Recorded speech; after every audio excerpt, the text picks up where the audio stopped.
Welcome to the Waking Up Podcast. This is Sam Harris. Okay, before I introduce today's guest, I just want to say that the response to my appeal for support in my last podcast with Yuval Noah Harari was very encouraging. Around 1,000 of you joined my page on Patreon, and a similar spike happened through my own website. So that's fantastic. And many of you wrote to say that I should offer some content that is available only to supporters. And I actually have a few ideas on that front that I'm excited about. I'll discuss the specifics of that in my next podcast, which, if the calendar holds true, will be with Lawrence Krauss, whom most of you know, and that should be fun. And now for today's guest. Today I'm speaking with Anne Applebaum. Anne is a columnist for the Washington Post and a Pulitzer Prize-winning historian. She's also a visiting professor at the London School of Economics, where she runs ARENA, a program on disinformation and 21st century propaganda, resisting those things rather than producing them. She's formerly a member of the Washington Post editorial board, and she's also worked at The Spectator, The Evening Standard, The Daily and Sunday Telegraphs, The Economist, The Independent. Her writing has appeared everywhere, including the New York Review of Books and the Wall Street Journal and the New York Times. And she's the author of two very well-regarded books. The first is Iron Curtain, which describes the imposition of Soviet totalitarianism in Central Europe after the Second World War. And her previous book, Gulag, A History, won the Pulitzer Prize for nonfiction in 2004. Now, as you'll hear, I've primarily been reading Anne in the Washington Post and following her on Twitter, where she's just been an assassin. Her commentary on Trump has been on point from the very beginning, practically from the moment he announced his candidacy. So I recommend that you follow her on Twitter. She's at Anne Applebaum, all one word. Needless to say, her expertise on Russia and propaganda is coming in especially handy these days. You'll hear that we recorded an addendum to this podcast because a few days after we recorded the initial conversation, events got quite colorful in the ongoing investigation into collusion between the president's team and the Russians. So we added about 10 minutes at the end to bring things as up to the minute as one can in a podcast like this. No doubt the story will have changed since, but I suspect the moral core of the story is the same, and that's what we talk about. Now, of course, you all know what I think about Trump, and I know that many of you are getting bored with my howls of pain, and so I haven't been saying much on my own. Instead, I've been bringing guests on who have a lot more to say than I do, people who are far more knowledgeable about politics and the inner workings of governments and the relevant history.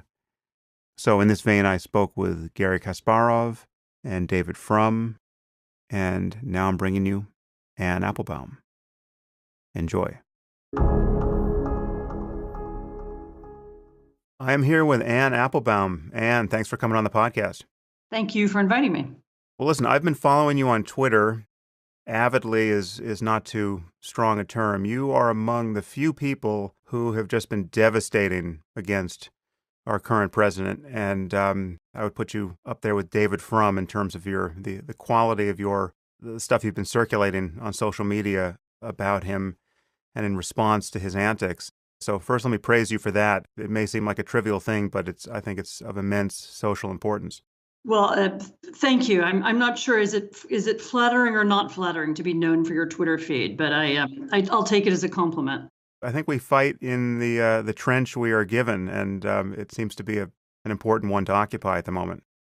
Before we jump into the matter at hand, can you just say a little bit about your background as a journalist? How is it that you have come to do the work you're doing now? I actually I entered journalism in 1989. I began as a stringer, living in Warsaw. Actually, late 1988 is when I first moved there. And I was a stringer. I was in my mid-20s, writing for British newspapers, writing for The Economist magazine, actually, and The Independent newspaper, and others. And partly because I've sensed that it was an interesting time to be there, and partly because I was just very lucky, I wound up covering the collapse of communism and the fall of the Berlin Wall not only in Poland, but in the whole region.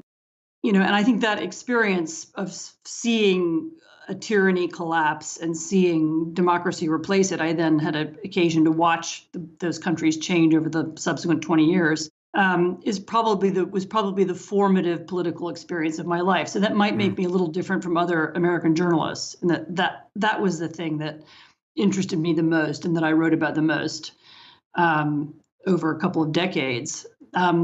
I took that in several different directions. I wrote a couple of history books. I was fascinated by the history of the region. I wrote a history of the Gulag system, which was the Soviet camp system. And then I also wrote a history of the Sovietization of Eastern Europe after the war. So in a way, the opposite of the process that I observed. What did totalitarianization look like? I'd witnessed democratization, and this was the opposite process I wrote as a history book. But I've also worked as a journalist in Britain. I worked on the editorial board of the Washington Post, where I wrote about healthcare and all kinds of ordinary things. But I suppose that experience of being constantly trying to understand what was dictatorship, what was democracy, what were the constituent parts of both, what made people adhere to one system or the other, has something I've been interested in my whole professional life. And I didn't think that those would be important things to know and understand in following and interpreting an American election and an American presidency, but it turned out that they were. Yeah. And if I had any insight into Donald Trump in his early days, and from last summer and last spring, it was because I immediately saw that much of what he was doing was, these were tactics that came from Ukraine. I mean, I recognized, Ukrainian politics, which I also write about. I recognized the use of tactics, the way he was using social media, the way he ran his electoral events, and they looked to me like things I'd seen in Eastern Europe. And I think that somewhat weird insight might have turned out to matter, because it looks like he was influenced by certainly he had a campaign manager who had long Ukrainian experience, and I think that explains some of his electoral tactics anyway. Obviously, that's much of the reason why we're speaking now, because you were so early and so clear on these parallels, and we're in the process of discovering how relevant your expertise is at the moment. We'll get into talking about the investigation and what evidence is there or seems likely to be there of a connection between the Trump campaign and Russia. But just briefly, how would you describe yourself politically? How do you come to this? What are your political biases and commitments? I always thought of myself as being center right. I was very happy in the Tory party in the 1990s when I was living in Britain and I was a British journalist. I have voted Republican in the past. But I have this feeling that although my views haven't changed, I feel that the right, actually in the three countries that I remain connected to, which is Poland, the United States, and Britain, the right has changed so much that it's left me somewhere else. I mean, somewhere, in the center. It's hard, I feel very out of touch with the current Republican Party. Certainly since the Brexit vote, I feel out of touch with the Tory party. And the Polish right has gone mad as well. It's a whole nother story. But, I don't think I've changed. I mean, my views are the same as they were, the same as they were 20 years ago. I was sort of started out as an anti-communist. I was interested in, small but efficient government. I understand there has to be some public funding for some things. And, of course, that will vary from country to country depending on what people want. But those views were in the 1990s a kind of center-right views. And I'm not sure where they lead me now. Right, but you're not coming at this from the far left. You're not Bernie Sanders or Elizabeth Warren or Michael Moore. Bernie Sanders. Yes. I'm not Elizabeth Warren. I'm not Bernie Sanders. I'm not Michael Moore. And I mean, I was the Bernie Sanders candidacy is of course another interesting phenomenon of the last year. I didn't have any initial sympathy with it at all. I mean, as time went on, I understand more why people were voting for them and why people were excited by them at this particular moment. But no, I mean, actually, you mentioned David Frum, who I think he's also been on your program. I mean, I for much of my life, I would have had trouble distinguishing myself from him in terms of political views. I mean, we've differed about some things, but sure, I used to write for the Weekly Standard. I used to write for the National Review. I don't know how people considered me because I'm not, probably culturally different from some of the American right, but I was very happy in that position 10 years ago. And now, I just don't know. Yeah, well, that strikes me as the most useful background to have at the moment, because what one can't allege about you and Frum and David Brooks and all the people who are center-right and who have been traditionally Republican, or certainly more Republican than Democrat, you can't allege rank partisanship in your criticism of Trump, which could be alleged of anyone on the left. I don't think honestly at this point, but certainly that's what would strike the mind of any Trump defender. This is really the challenge before us, because I want to talk about Trump and Russia and fake news and all of these intersecting concerns. But the challenge is to say something that could be conceivably persuasive to someone who doesn't already agree with us. And this is the challenge I put to David in my podcast with him. It's a very high bar given the style of thinking on the other side. This just strikes me as almost an insuperable problem, given how the defenders of Trump don't acknowledge seemingly facts that you have to acknowledge to be sane with respect to his behavior and his obvious lying. I mean, the most alarming thing about Trump, from my point of view, is, and this is among many alarming things, but it's the degree to which he lies. And the most alarming thing about his defenders is their reluctance to admit this. I mean, they'll say things like, all politicians lie, as though Trump's lying was of the ordinary sort. So even in the most extreme case, you have something like the wiretapping allegation against President Obama. The most Republicans in Congress will say at this point is that the president is wrong. But that entirely misses the moral and political core of what happened here. I mean, the president wasn't wrong in the sense that he was mistaken. It's not like he has some information that he misinterpreted in good faith, as anyone might have. He made up this allegation to cause chaos, obviously to distract people from some other chaos he caused in a previous news cycle.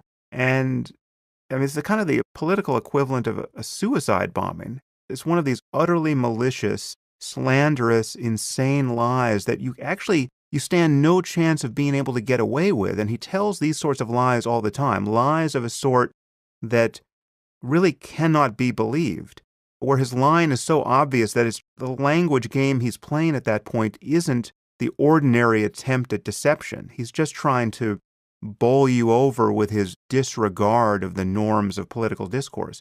So, as someone who's a student of this style of communication, where you kind of the strong man or the autocrat or the highly atypical political figure begins to communicate in this way, how does this strike you? What are the consequences of having a president who not only can we not trust, but it's worse than that. We can trust him to lie always when he thinks it serves his purpose, even when it doesn't serve his purpose. How do you think about that? Well, first of all, I do want to come back to the question of, who is supporting him and why, and how to reach them, because that's actually something I'm working on now myself. But this question of why he's behaving the way he does. I mean, first of all, you said this is so atypical. It's actually not atypical. You can look around the world and you can find similar leaders. I mean, the period that I've worked on, as a historian is a little different in that, I was writing about the communist parties, in the 40s and 50s, and they combined lying with violence. So in other words, they lied about what they were doing. They lied about the purpose of it. They lied about their achievements, and then they suppressed people who disagreed with them. And I don't think we're dealing with anything like that in the United States. And I think it's important to be clear about that. This isn't nobody's being forced to believe him, as they have been in other countries and other times and places. Lying has been very, very central, actually, to a lot of 20th century governments. But the correct comparison to him, though, is if you look at Putin and how he uses lies, and if you look at Chavez and how he used lies, you do see that there are leaders who have used them effectively. So Putin uses them in a very specific way. He lies. He and the media that he controls, and he again is in a different position because he controls all the media, which is again not the case with Trump. He's acting in a different climate, but he creates lies deliberately, partly to devalue the entire concept of truth. I mean, it's very interesting. Look at what happened after the that Malaysian plane crashed in Ukraine a couple of years ago. Yep. It was shot down by, we now know it was shot down by Russian anti-aircraft weapons, and it crashed in Ukraine, and many people died, including many Dutch people. What did the Russian media do after that? It didn't say we didn't do it. No, instead it released literally dozens of different explanations. There was one explanation, it was the Ukrainians shot them down because they were aiming at Putin's plane. There was another explanation that said there were lots of dead people put on the plane on purpose and it was crashed on purpose, as to discredit Russia. There was another, very many of them were absurd, the explanations. But the proliferation of them was such that it created this massive confusion around that event. And Radio Free Europe did a very good series of interviews in Moscow at that time, right afterwards, and they asked people on the street, why did that plane crash? And overwhelmingly, people said things like, "Oh, we have no idea, and we'll never know. It's impossible to find out. The truth cannot be known." And the effect of Putin and Putin's press, the sort of multiplication of explanations, was that it obfuscated the idea of truth. People don't believe you can find out the truth. And that's very useful to a dictator. Putin doesn't want he doesn't want people to believe anything because, maybe somebody will eventually print, for example, how much money he really has, many things about his colleagues and associates have been printed. There has been information about money stolen. There's a big piece actually in the last few days reported by several newspapers about the extent of Russian money laundering in Europe and how much, billions of dollars stolen from the Russian budget and so on. So what Putin wants is for all those stories to be undermined. So if you tell lots and lots of lies, then people don't really know what to believe, and they don't. And I don't want to make a direct analogy to what Trump is doing, but Trump clearly is trying to undermine the so-called mainstream media, or even, just the media. He wants people to doubt what they read. He wants his followers not to believe, the New York Times or the Washington Post. And so, by lying, he obfuscates the whole space in a way. The whole media space and the media conversation is thrown into chaos. I mean, I think it's really interesting how difficult it is for sort of mainstream reporters, really whether they have kind of center-right or center-left views, even to describe what he's doing. For example, as soon as he made that wiretapping claim, Obama denied it almost immediately. It was pretty clear to me right away that it wasn't true, that he'd made it up, and as you say, to distract from something else. But it's very difficult for, in our media environment, it was very hard for people to cope with that. And people kept reporting on it and they kept asking him questions about it. And it was very difficult for us to come to terms with it. And I think what it helped to do was undermine the whole idea that the press can report on things that are true and find truth and falsehood, and that there's anything that can be true or false at all. He prefers to exist in a kind of fantasy world where he can make up reality. So he can say, I won the popular vote in the election, or there were millions of people at my inauguration. And he wants people to believe that because he wants to create reality and not be beholden to reality. And lying is one of the ways in which political leaders do that. They do it in Russia, they do it in Venezuela, they do it in Turkey. It can be done. It turns out that you don't need even a police state to do that. You can sort of pollute the information space just by lying. And I think he has done that. And what's, the interesting thing will be to watch what happens both to the American press and to the American political debate over the next several years. And I actually don't have a prediction exactly. As I said, I can tell you what happened in totalitarian countries where people were forced to believe in lies or were forbidden from contradicting them. But how it will work in the United States, I don't know yet. In other countries, you get a phenomenon where people separate public life from private life. In other words, there's one set of values that apply in the public sphere, In the public sphere, you lie. And then in the private sphere, you behave differently around your family and your children and so on. And maybe something like that will happen in America, where people begin to say, right, the public sphere is different and, we behave differently there and we behave differently at home. Maybe you will begin to get people cutting themselves off from public life. And I've seen this a little bit among people I know. It's all so awful. I can't bear to read about it anymore. Yeah. Get me away from it. And that's another reaction that you get in, again, in Venezuela and in Russia. Okay, I'm not gonna pay any attention to the political sphere because it's so confusing and awful. I want to flag that point because the truth is I feel that myself, and I notice that among people, and I just see that happening around me. But I feel it really acutely myself, and I'm someone who has made a lot of noise about Trump and dealt with the pushback that one gets there. And there's a kind of reality testing fatigue that sets in, and it's so onerous to have to respond to this stuff. And he lies with such velocity and so grotesquely, and as do his defenders, the Sean Spicers of the world and Kellyanne Conway. And it's unbelievable what comes out of their mouths. And I've said this before, I'm sure I'm not the only person who has said this, but if Trump were 1/10 as bad, he would seem worse. Like, you can't even keep up with the crazy thing he said a few hours ago because he's saying another crazy thing right now. And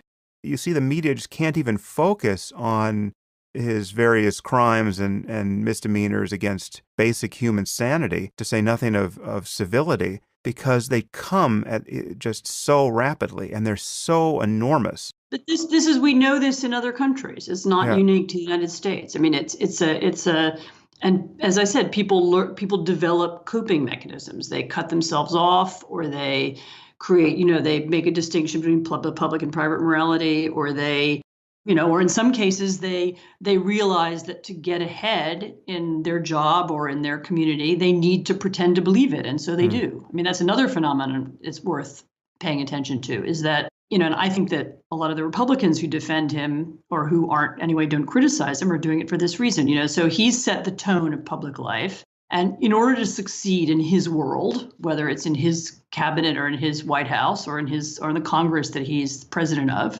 people will need to pretend what he's saying is true. And that will create another weird level of alternate reality. Yeah. Where, as you say, where people can't contradict him, because in order to sort of, in the way that, the Communist Party used to say, we've had this tremendous economic success, and people would say, yes, we've had tremendous economic success. It wasn't because they believed it. It's just that was what it was necessary to say in order to get ahead.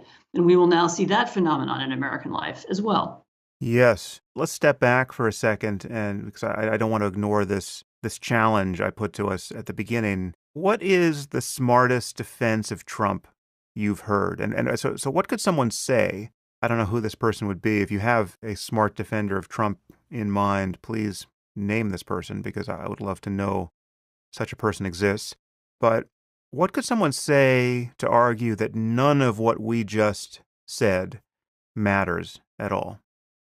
So I do know some people who've defended Trump, and I won't mention their names because they might not like it. But the main defense that I have heard from intelligent Republicans who, care about their country just as much as you and I do, is that there are things that we need to get done, that the Republican Congress, which is now united and is dominated by the Republicans, and we were about to have a Republican dominated, or anyway, a 4-5, never quite works out like that, but a Supreme Court that will have a conservative majority, or might have a conservative majority, because you never know how people really vote. But, there are now important changes that we can make, and we just need to somehow live with Trump and his madness, and get around him. And the Republican Congress is going to do so many great and important things that we can ignore this. That is, and I'm not defending that defense. I'm just saying I've heard it. How deep does that go? Does it go so far as to say that not only is Trump the lesser evil here, it's just not that Clinton was going to be so terrible and make our being the right's policy concerns unattainable, but that there's something actually more optimal about Trump than that? That what the system needs is this level of chaos or something like it. We need a wrecking ball.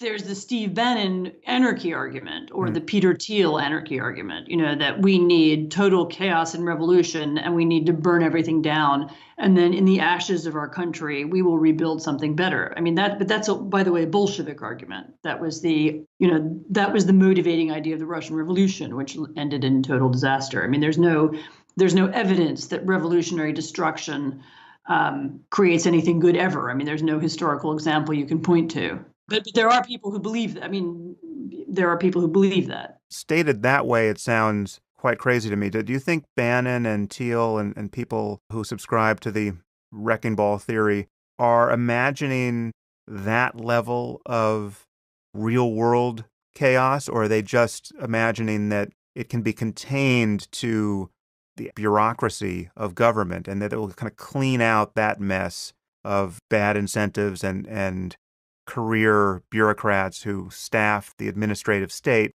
but that nothing that we really care about will be destroyed?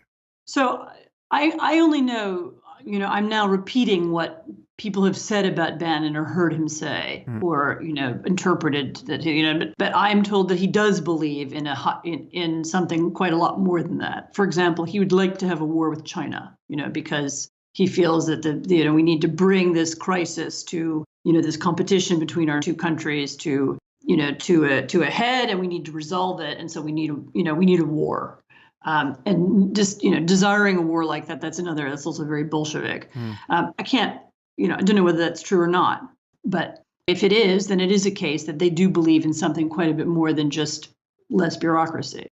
Give me the view from across the pond. What is Trump doing to our standing in the world? How do the various European countries view us at the moment? This is, of course, my main concern. I mean, so I live in London. Most of the time, I live in Warsaw. Part of the time, I have a kind of foot in different parts of the transatlantic alliance. I'm married to a Pole, who was in a previous Polish government and I watched, Central Europe join NATO, which was very moving at the time. And I watched the creation of the expanded transatlantic alliance as it is and the sort of spread of democracy and prosperity across Europe. And, first of all, it was clear to me during the campaign that Trump, even by his rhetoric and his behavior, was doing enormous damage to America's reputation. But of course, since he's been in office, it's become much worse. The same things that we see at home, of course, are seen abroad. I mean, there's no difference anymore. And, the same tweets that he's tweeting in the United States are read all over the world. I mean, I was told there was a department now in the South Korean government that's now devoted to reading Trump's tweets because they need to be, up on them in case he accidentally insults South Korea. They might need to know about it. Sign of the times. Yeah, exactly. But I mean, first of all, the lying, which is perceived as lying abroad just as is at home. But second of all, the open and obvious disregard for America's allies and alliances and traditional friendships, which are not minor and unimportant things and which are not, which have been extremely valuable and important to the United States. I mean, one of the bizarre things about Trump, who styles himself as a deal maker, is that he doesn't seem to understand even, what our alliances are and what they give to us. I mean, why does the United States have an outsized footprint all around the world? Why does the world speak English? Why is the world open to American companies? And one of the reasons is, and also why was our strength generally accepted and not fought back against in Europe and other places? And part of it is that we are an unusual superpower in that we have created this structure of friends and alliances and like-minded countries who want to cooperate with us in creating international trade agreements and international financial arrangements and ensuring that the business is possible for our companies. And, the world is open to our diplomats and our tourists and our travelers. I mean, there are all kinds of benefits that we have as a nation, both economic and psychological and political, from this enormous web of alliances with other democracies. And Trump, by denigrating it, constantly, actually, all the way through the campaign and right up until really a few days ago when he once again attacked Germany and Sweden in a strange speech that he gave. At a rally in Florida, he has continually attacked them, over and over again, while appearing to praise dictatorships, and particularly Russia. And that has alarmed people because, what does it mean? Is America not interested in democracy anymore? Are we not going to defend our friends anymore? Are we not interested in the world that we created? I mean, the globalized world, we call it globalization. Actually, in a lot of ways, it's been Americanization. I mean, it's been people accepting our norms and our ways of behavior and our understanding about economics. The free trade is an American, really, it's an Anglo-American idea. The British championed it in the 19th century, but we champion it now. This is the world that we wanted. And that we've stood behind, and we wrote the rules. So are we now going to unwrite all that? Are we going to destroy it? Are we going to, go backwards? And it's very confusing for our allies. And for people who don't like the United States, it's a combination of them feeling quite nervous about us and not being sure what we'll do anymore. But it's also, a green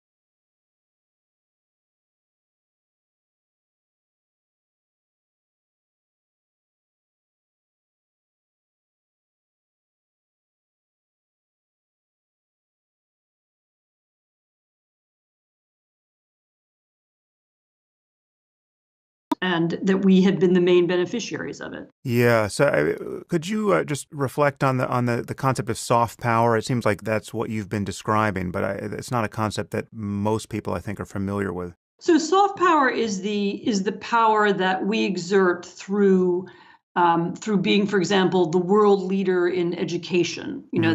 That people want to come and study in our country. They admire American degrees. It's the power we exert through the power of American culture. People want to watch American movies. It's power through diplomacy. It's power through media. It's power through that we set by example. I mean, for example, it's a side issue, but an important one. The fact that Rex Tillerson, the Secretary of State, has stated that he doesn't want to bring reporters with him anymore when he travels. Well, one of the things that when the Secretary of State brings reporters to, for example, China and has an open dialogue with them, one of the things that does is it shows, look, this is the American system. Our officials are transparent. They speak to reporters. And that sets a kind of example for China. It's a kind of challenge. It shows, this is how we do things, and we think it's better. And by refusing to do that, he loses something. So he loses a measure of influence. Oh, I see. He's a secretive leader, just like one of ours. He becomes less interesting to people who want China to evolve. So, the soft power is the things that we do that aren't military, that nevertheless create American influence. And this is one of the things that Americans have excelled at, and that we've been particularly good at over the last several decades, is exporting our model, values that we believe in all over the world, not through military force, but through, as I say, the power of example, through media, through education, and other things. And that even leaves aside economic power, which is another source of power. Yeah. The idea that military power is the only thing we have is absurd. I mean, of course, it helps and it's very important, particularly in particular circumstances. But American power and strength comes from people admiring us and wanting to be like us, as much as it comes from anything else. I want to get into Russia and that kind of tightly wound knot in a moment, but just to stay on this point of foreign perception of our travails at the moment, how does our response to Trump, such as it is, appear to our allies abroad? I mean, how does it look like this investigation into Russia ties that's to whatever degree being midwifed by the Republicans in Congress? How does our response look to the rest of the world? Our system is not collapsing, obviously, but the fact that we were successfully promoted someone like Trump and are now so tongue-tied in addressing what to me is his obvious unfitness for the role of the presidency. It looks like American democracy is precarious in a way that I don't think anyone previously could have imagined. Yes, I've had a lot of sort of hysterical Germans wanting to know, is this the Fourth Reich? Is totalitarianism rising in America? And I think actually I've mostly suggested that that's not the case. Yep. I mean, a lot depends. I think it's a little early actually, because a lot depends on how our democracy does react to him. How do we deal with him? What does happen in these hearings? Are we, is our system able to cope with a liar? Is it able to cope with somebody with these authoritarian tendencies? And if it turns out that it can, which I think it's too early to say that it can. I think it may very well might be able to. Then I think American democracy will look stronger to people. American democracy will look stronger to people. So I think. Certainly it's true that the outside world is gripped by the Russian story, partly because, particularly in Europe, I can say, there's really no country in Europe that doesn't have a similar story. I mean, there is, enormous amount of, attempted Russian influence in really every country in Europe. And in some cases, it's already shaped elections and it's already shaped political narratives, and people are very aware of this problem. So watching how that comes out, I think will have an enormous impact on other countries, particularly European countries.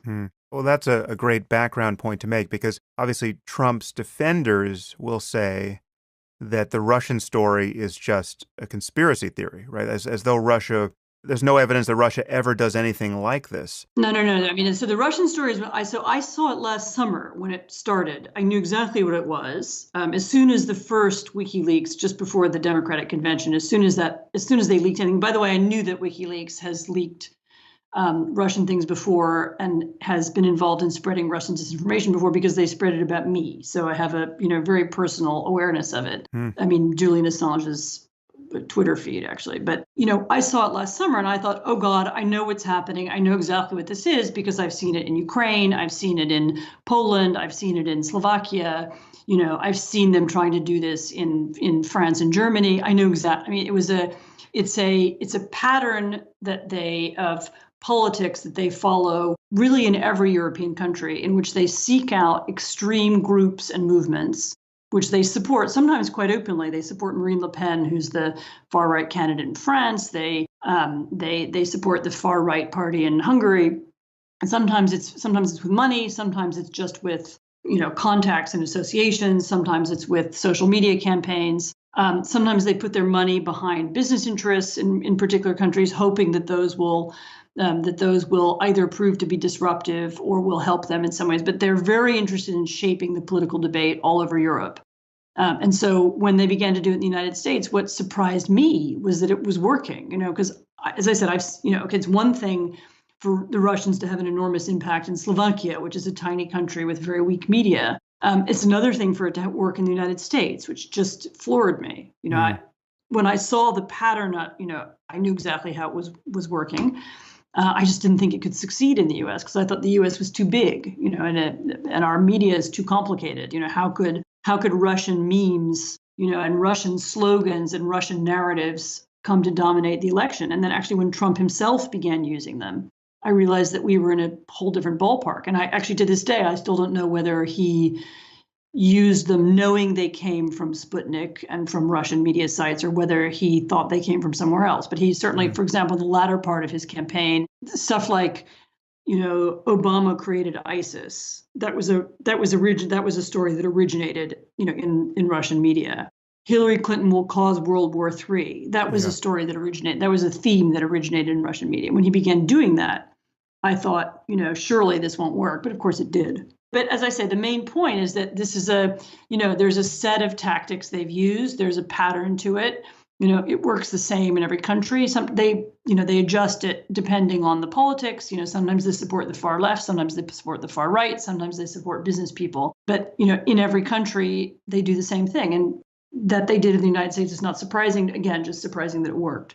Yeah, it was fascinating to see these memes spread. I didn't know necessarily that they were coming from Russian sources at the time, but when I was criticizing Trump during the campaign, I had this kind of unique view of this because, having a reasonably sized audience and discovering that some significant percentage, I don't really know what, but, I always thought it was something like 20% were Trump supporters. It would be like stepping into an echo chamber and see these memes come at me, like the one, that Clinton's going to start World War III. And it just had the character of almost like a moral panic, or just very much what it is. It's kind of like a viral contagion of ideas that are who knows what their provenance is, but they're just spread without any friction in the system, however thoughtlessly, but they do their work. Just people don't really see beyond the meme. Of course, she's going to start. She wants war with the Russians. You want a nuclear war, vote for Clinton. It was amazing to see. Yeah, but that was done deliberately. I mean, Yeah. so they created the themes, and then there was this enormous network of trolls and bots who repeated them in different ways over and over and over again, so that they would appear on people's Facebook pages and on their or Facebook feeds and news feeds, and they repeated them on dozens and dozens of conspiracy websites, and it was not an accident that you started seeing them all over the place. It was a deliberate tactic. As I said, I was just surprised that and I've seen that before too. I just was surprised that it worked. Is there anything to say to the Trump defender at this point who will hear this as just more fake news, or its own conspiracy theory? Now you have a conspiracy theory about Russian conspiracy to subvert democracy. I mean, I would suggest that people look at what's happened in other countries and look at how this. I mean, there has been stuff. I can recommend things that have been written about it. Look at how it has worked in the past and compare the experience in the United States to other places. And then you can see that it's a pattern, and it's not, it's not something that Bernie Sanders made up or Elizabeth Warren. It's not crazy. It's got, I suppose for Americans, it's new. People haven't seen this or thought about it before. I mean, it's not new for Europeans. Right. But if you look at, if you want foundation for it, start reading about Russian disinformation tactics, Russian media, and then you can, get and it's not just the Washington Post and the New York Times that have written about it. I mean, you can find think tanks have written about it and scholars, and look it up. Go do some background reading, and you'll discover that these are known tactics. They've been tried before and they've worked in other places. If you think it, look for the context. Try and find the examples of it elsewhere. What do you say to arguments of moral equivalence? I mean, Trump made one himself when Putin's violence was pointed out to him. He said, well, we've done violent things too. Yeah, it's amazing that wasn't a scandal. We don't kill our own journalists, but yes. Right.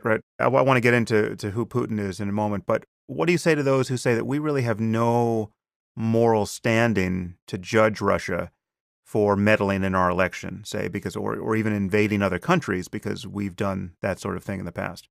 I mean, if you think we have no moral standing, I mean, first of all, that's an argument that the far left made for many years. So we know that, we know this argument. It's amazing to hear people on the right making it. But, if you think that we have no moral standing, then you are saying, in effect, that you don't believe in our democracy, and you don't believe that there's anything, good about our system, and you don't believe that there's anything valuable about the American or really even the Western political system. And then you need to ask yourself, well, then, why are you bothering to be interested in politics at all? I mean, what is politics for you? Is it just cynical? Is it about, as Trump would have it, is it about people doing deals and getting money for themselves? Or, if politics isn't a moral space, then what is it? Then it's, it's another set of business deals. I mean, and then we are in different territory. Then we're not the United States anymore, at least as not as we've been for the last couple of hundred years. I think this is actually quite profound. You have to, if you participate in the American political debate without some conviction that our democracy matters, then you are well outside of any American political tradition going back to the 18th century. And then you're making an argument for a completely different kind of politics. So I don't know why you're bothering. I mean, in a way, I don't know why Trump bothers. If we're just the same as anywhere else, and we're just as bad as everywhere else, and if it's all about doing deals and enriching yourselves, what's the point? I mean, then I have to assume, why is he in politics? It must be to make money. I mean, why else would he be doing it? Yeah, well, that's a suspicion, obviously, that many people have had, and it's one that I share. I view him as someone who, to an unusual degree, and when I said he was atypical before, I meant atypical of the U.S., and not that we couldn't compare him to someone like Chavez. But I just see that to a degree that I have never suspected was likely to prevail in our politics, he is nakedly and pathologically selfish. This is someone who really is, I think you could walk 1,000 miles in any direction from where you are and not encounter someone who is this devoid of an ethical connection to other human beings and who is so concerned about being famous and rich and powerful and is so morally shallow. And his level of dishonesty is the primary signature for that. But just, everything about his life prior to politics. I mean, the way he would lie about the numbers of floors in his buildings and his just rapacious desire for fame of any sort. He's turned the world into an episode of The Apprentice. And this is success for him. And if it was possible to take any of this personally, it is a national disgrace. I mean, it's a humiliation for an entire country and political system that this is what has been achieved by this man who is he's mediocre even as a real estate developer. He's not even among the great real estate developers of New York. If you had listed the great real estate developers in Manhattan and asked them to list their equals, he wouldn't have been on that list. I mean, he was a joke even among developers. It's astonishing. I mean, we're in some kind of alternate universe where this works. The question is, can we bring ethics back into American public life and defeat him? I mean, that's the question we have now. So, and maybe we can, and maybe we can't. We'll see. Let's bear down on the question at hand here, which is the connection between Trump and Russia.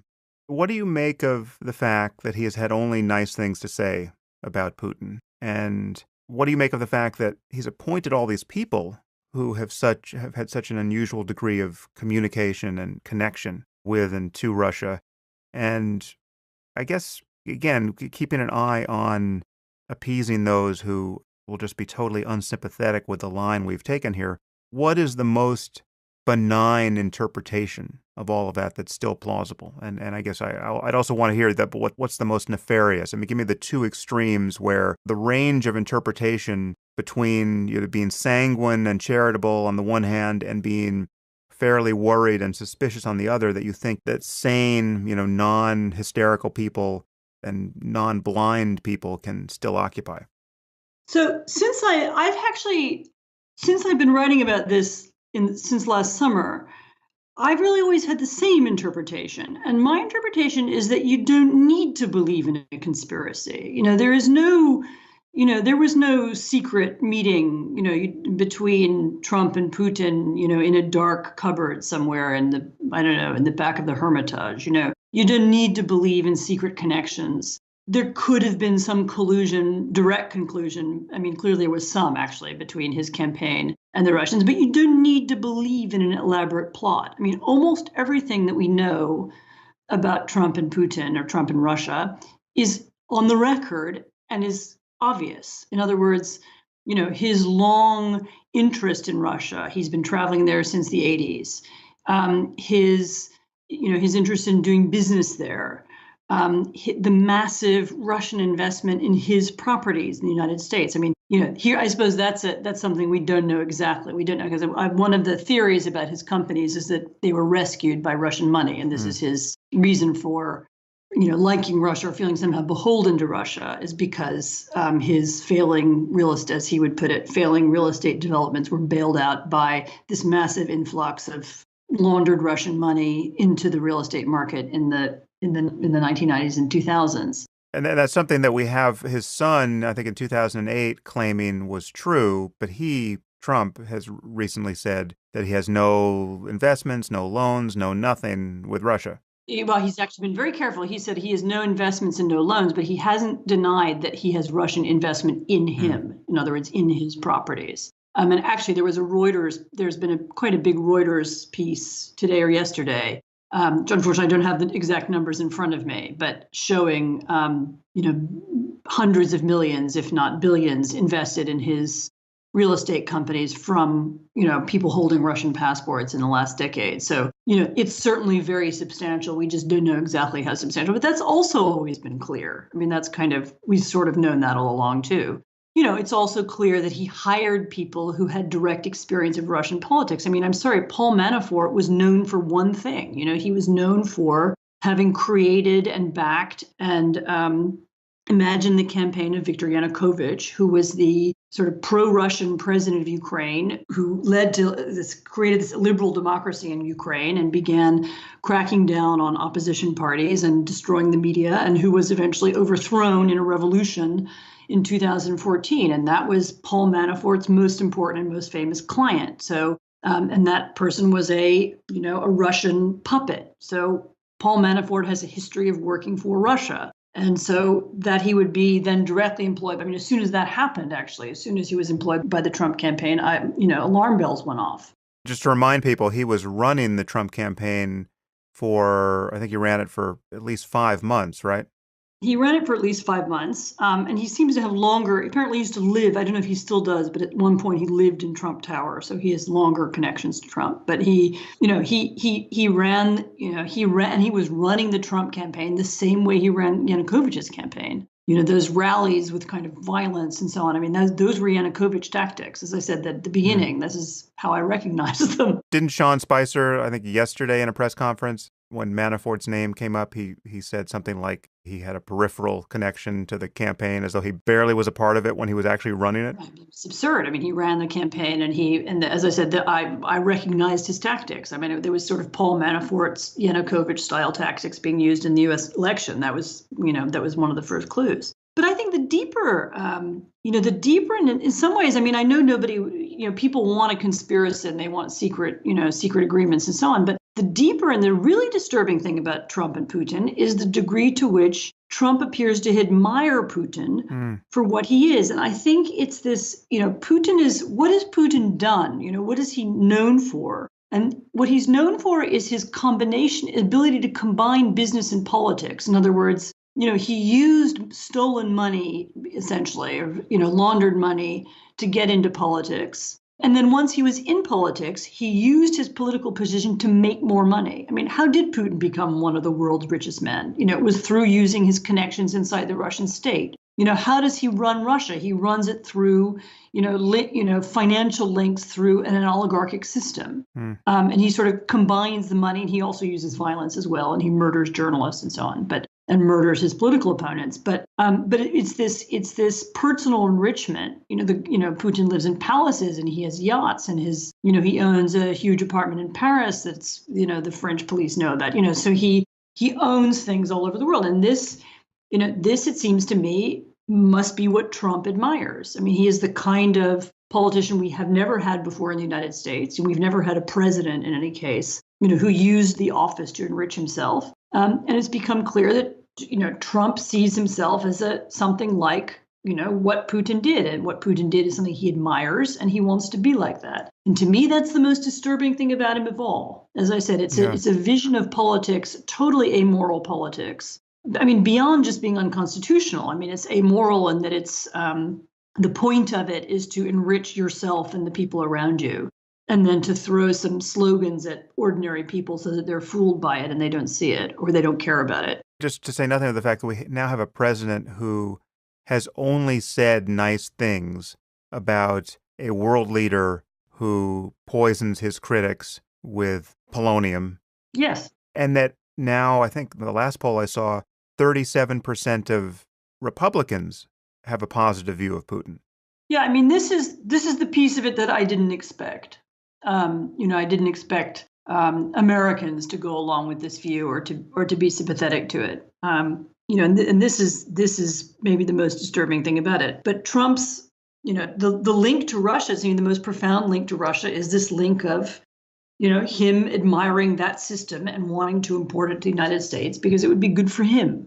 And also another important point about Putin, and this actually has a long tradition in Russia, is that Putin did a similar thing to Trump, and this is again, as did, by the way, Yanukovych and therefore Manafort, which was to successfully divide his own country. In other words, this thing of, the alienated liberal elite versus the people.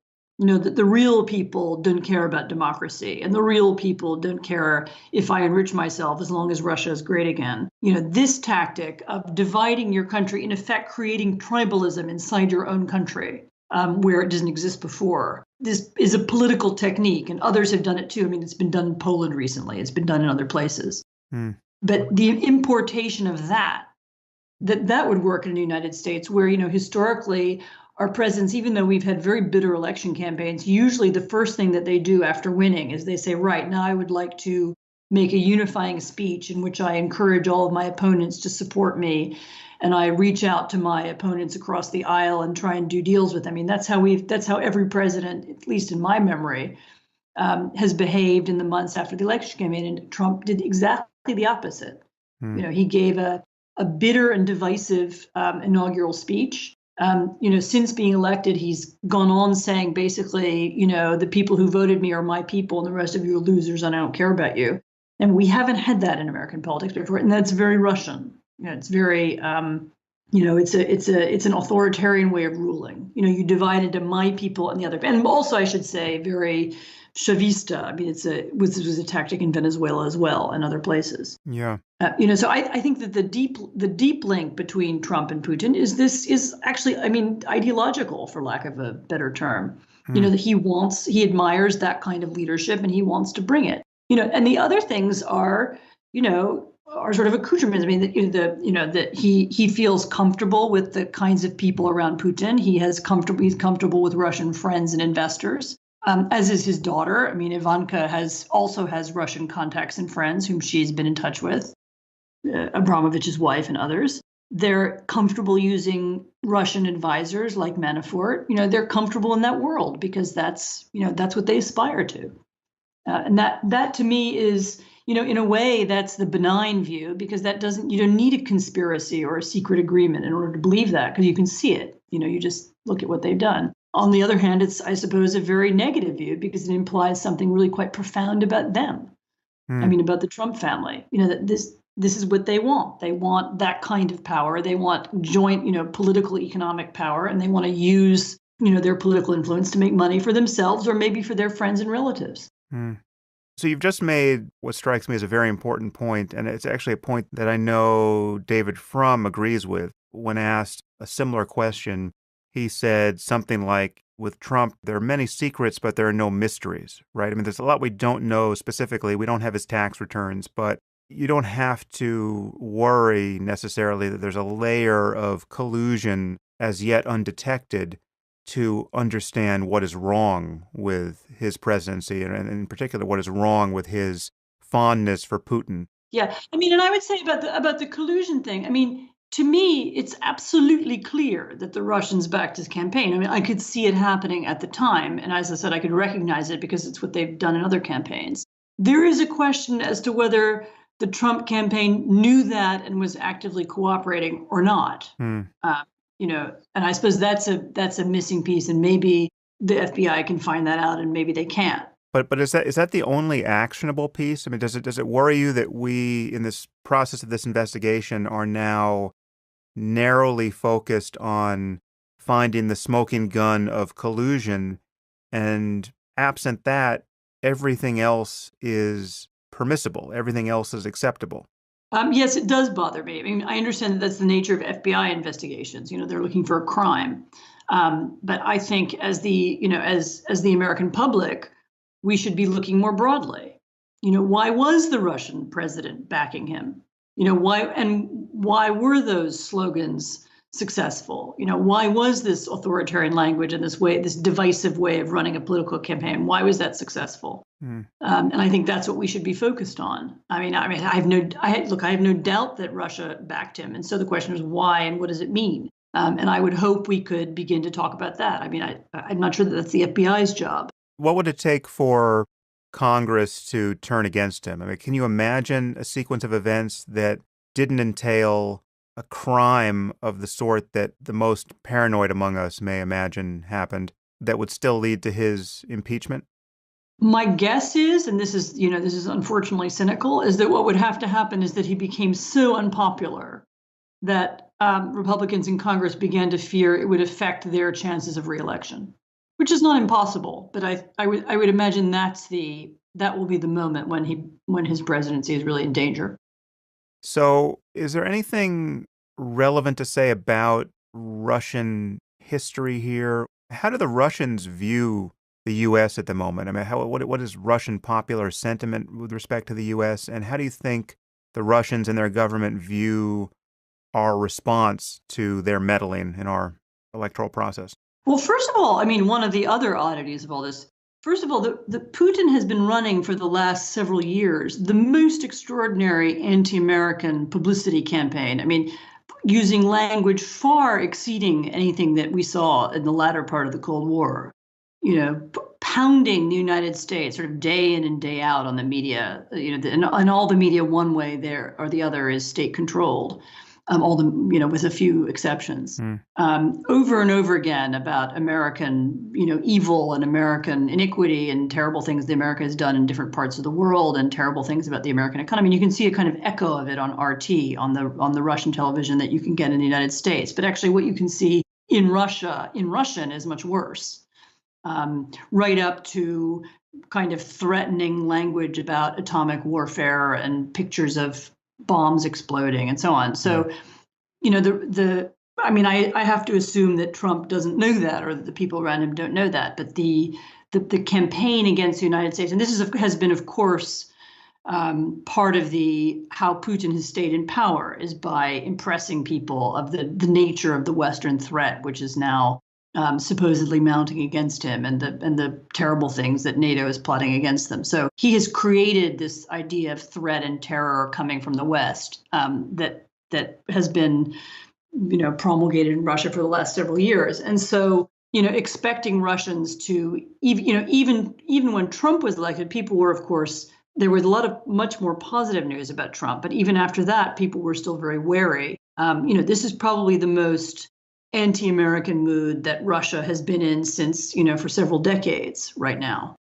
So expecting them to see anything, I mean, of course, there's an important percentage of the Russian population that doesn't believe their media. So with the exception of them, and we don't really know what that proportion is. But yeah, many Russians would just assume that anything coming out of the United States is a lie or is a conspiracy theory. They would assume that our congressional investigation is rubbish, because that's what they're told literally every night on television, and with very few exceptions. Again, the perception of Trump has been much more positive than of any previous president, partly because he was portrayed as being pro-Russian on Russian television. So there was some enthusiasm when he was elected, but cynicism has mostly set in again. But every night Russians watch negative stories about the United States, terrible images and so on, expecting them to think anything positive, even about our investigative processes. I think probably hoping for too much. What do you think about this dossier that was prepared on him by the British spy? Is there anything of interest there, or is that just political pornography? No, look, I mean, it was classic raw intelligence. The guy who wrote it was picking up gossip in Moscow and talking to people who knew some stuff. And it's, and it should have been treated as such, but that's why it should never have been published. Clearly, there were pieces of it that ring true, and there were elements of it that, have already been proven, like, for example, that the Russians were backing the Trump campaign and were hoping that Trump would win. I mean, that seems to me fairly obvious that it was correct. The allegation about compromise, that Trump was somehow compromised when he was visiting Russia. I mean, maybe something like that happened. I don't really care, because, as I said, as far as I'm concerned, what you know about his open relationship with Russia and what we can see on the surface is much more damaging than that. Mm-hmm. And I can think of plenty of explanations why he would be pro-Russian other than that. So I don't really need that as an explanation. Right. But some of it, and I think it was Senator McCain who sent it to the FBI. I mean, I think it was certainly, it was certainly worth investigating, and it was important as gossip to check it out and try and understand.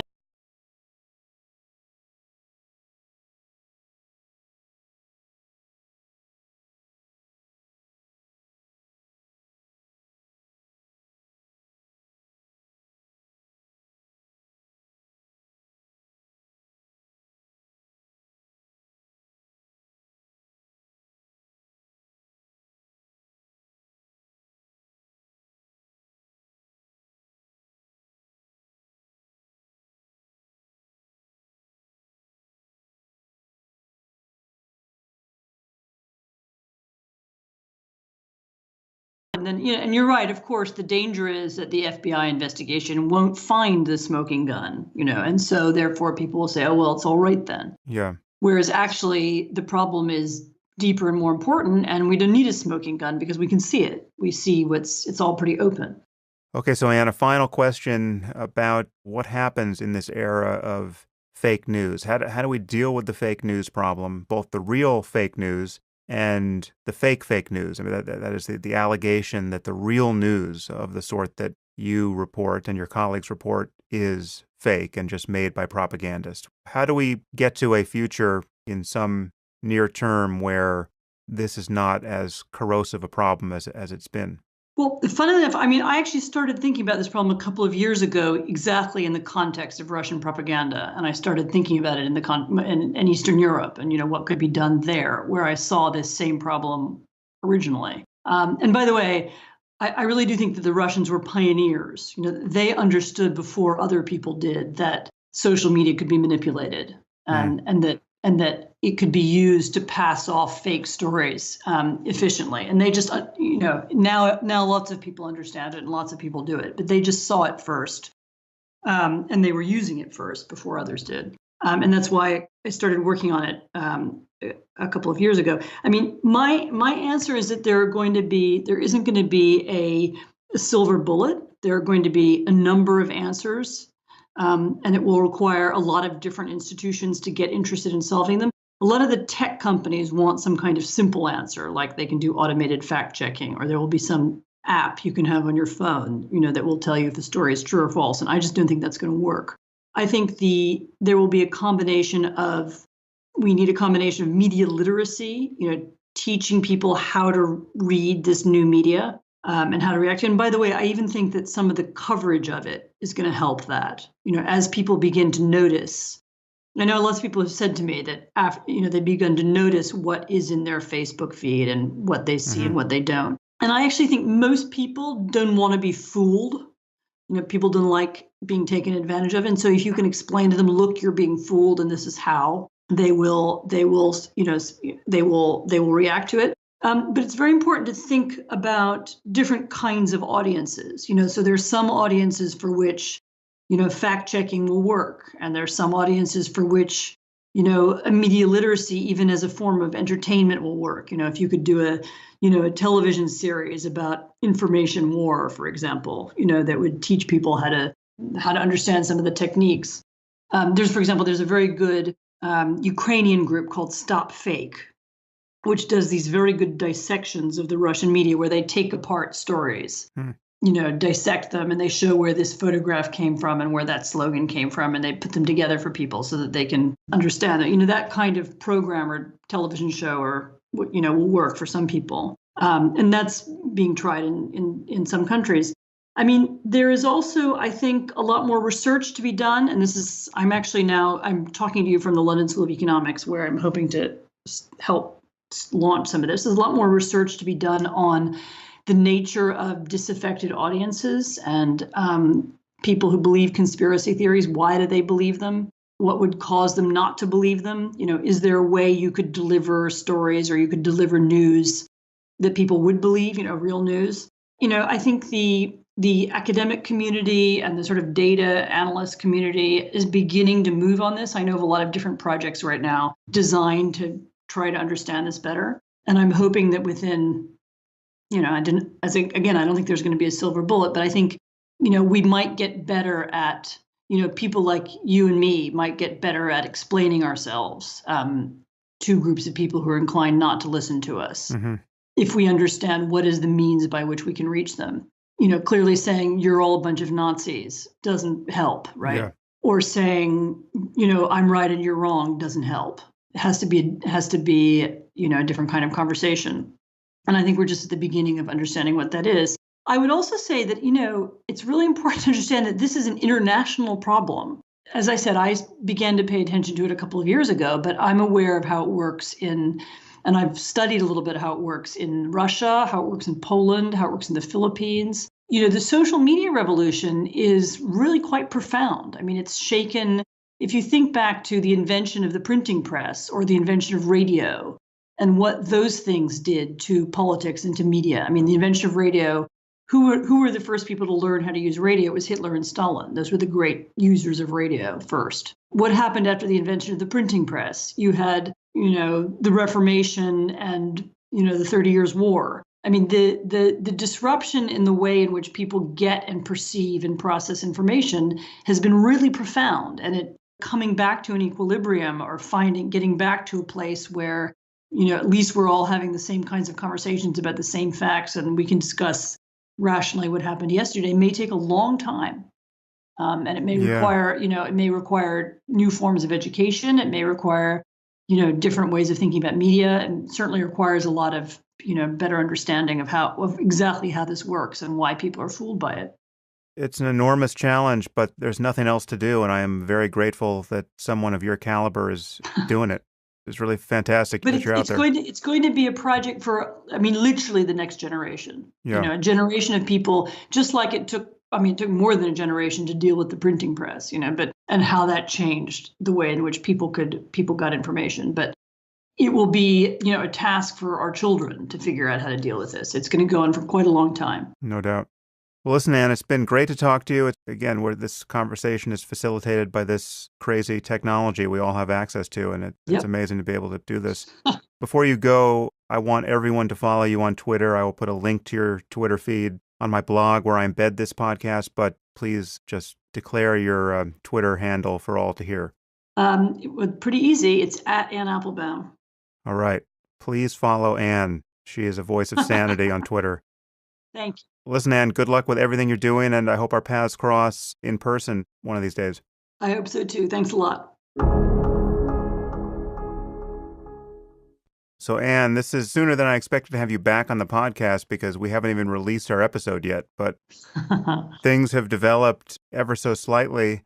I just wanted to check back with you. There's been a huge news day, which, frankly, I haven't followed as closely as I might have. But this is the day where there was both a terrorist attack in London and a seeming frenzy around the investigation into possible collusion. So obviously we're talking about the latter. Is there anything you want to add to our conversation in light of what seems to be happening now? What I'd like to add is it's not exactly an "I told you so," but pretty much everything, in particular, that we've learned about Paul Manafort, who we already discussed earlier, was more or less knowable 6 months ago. So, okay, now we know some details. We know that he actually had a contract with a Russian oligarch to do influence peddling in the United States on behalf of Russia. But that was guessable. I mean, we knew who his contacts were in Russia, including Oleg Deripaska, this particular oligarch. We knew that he was working for effectively a Russian agent politician in Ukraine, Yanukovych. I mean, that's what he's been doing for most of the last, 7 years. We knew this was his job. We knew who was paying him. We actually knew. From Ukraine, we knew that he'd been taking it's not clear to me whether they were illegal, but he'd been taking under-the-counter payments from Yanukovych's political party. I mean, all this was sort of available information. It was available to the Trump campaign, and it was available to us. And so, first of all, we have to assume the Trump campaign knew and didn't mind, and maybe even saw this as a positive about him. So it was, we knew he had these connections, and presumably somebody in the Trump campaign thought this would be of an advantage to Trump.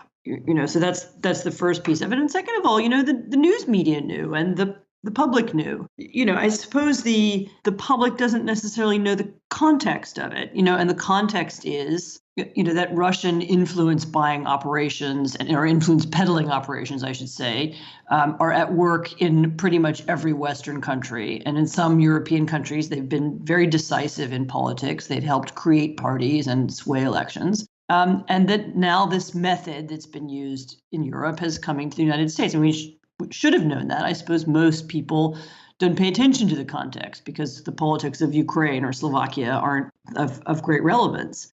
But the point is, it's, if when you're electing the president of the United States, it is important to try and understand, to try and see the context. And that was it. So I would say that, while we're getting closer to something that looks like, I mean, you could call it a smoking gun, but while we're getting closer, we're getting more information about, who these people are and how they operate. I don't think it really is fundamentally changes anything. The Trump campaign deliberately employed people who had shady connections in Russia because they thought those connections would help them. And whether there was actually a phone call where they said, okay, when you release this WikiLeaks material, we'll do X and you'll do Y, that I still don't know. But that it was generally perceived to be helpful is clear. Just to anchor that point, any denial of a sort we've begun to see that they knew the depth of Manafort's connections to Russia, that just seems on its face totally unbelievable, right? It's ludicrous. I mean, if I know it, and I know it as a kind of casual observer of Ukrainian politics, if I know it, and I'm not even based in Kiev. I mean, I do pay attention to it, but if I know it, then they knew it. I mean, it was the most famous thing about him, and it was written by several people at the time, including me, but even more in depth by other people. I mean, it was like saying, I don't know, what is Madonna most famous for? She's most famous for a song called "Like a Virgin." It's like saying, well, I didn't know she sang that song when I hired her to sing at my concert. I mean, how could you not know that? What's Paul Manafort most famous for? He's most famous for working for Viktor Yanukovych, who is a Russian puppet in Ukraine. Well, then, he has those connections. And I think he's worked for Trump in some capacity off and on since the 80s, right? It's not like he's a recent hire. No, he's also been around the Republican Party since the 80s. I mean, he's a known person. I mean, he's been involved in a lot of different, he's not been involved in U.S. politics recently because he realized he could make more money abroad. But he's certainly a known figure. He's been written about many times. I have a memory of an article in the New Republic from probably the 90s on his company, Black Manafort and Stone. So he's absolutely a known quantity. But we're still with the same punchline here, it sounds like, which is collusion, though perhaps provable, is not really the core of the problem, and failing to prove it doesn't leave us with some happy circumstance where now we don't have to worry about Trump and his Russia connections. No, the core of the problem is moral. The core of the problem is the Trump campaign deliberately aligned itself with people whom it knew to be, with a regime, let's say, which it knew to be corrupt and authoritarian, which it admires, which many people in the Trump world admire and aspire to be like. And that is the model of politics and the model of governance they would like to have in the United States. I mean, maybe not. I don't want to exaggerate. I'm not expecting them to start locking up dissidents or murdering journalists. But they certainly didn't mind it that that's what the Russian government does. And they certainly see the mix of politics and business and the mix of, the role, the involvement of the family in politics and all that. They see that as good, and they would like to be like that. And that, to me, is outrageous because it's a direct contradiction to everything that the United States stands for and a contradiction to everything the West means or should mean. Is there anything about the investigation now that suggests that, one, that collusion seems likely provable, or two, that something other than collusion may come out of this which will be actionable? I mean, is collusion the only target here? I just don't know because I'm not seeing enough of what the investigative committee are saying. Although, and by the way, we may have to think again about who's on the investigative committee. But isn't there some sign of corruption of the process now, where they've come to Trump and revealed what they were finding in some breach of protocol? Well, also the chairman of the Intelligence Committee came out yesterday and said, actually, we were wiretapping the president, again, without providing any proof and without discussing it before saying that to the rest of the committee, which is bizarre behavior, again, by historic standards. I mean, normally the Intelligence Committee is normally the most the piece of Congress which is most careful about what it says and what it does in public. And we now see that it's being politicized by some of its leading members. And that's also corruption of the process, yes. So, but on that point, in defense of Trump, a phrase I rarely speak, do we have to walk back anything we said about how outrageous his claim to wiretapping was initially? I mean, is it even imaginable that he made it on the basis of some intelligence that is now at the 11th hour coming to light? I mean, I see no evidence of that as of this conversation. No. I mean, I don't, nothing new has happened other than one congressman has appeared to agree with him, but hasn't provided any proof or anything.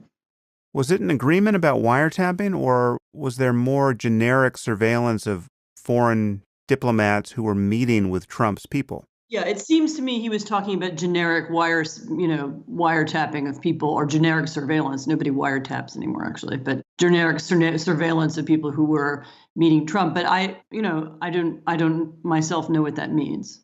Well, okay, it's obviously an evolving story, which we are living in now, probably for at least 4 years.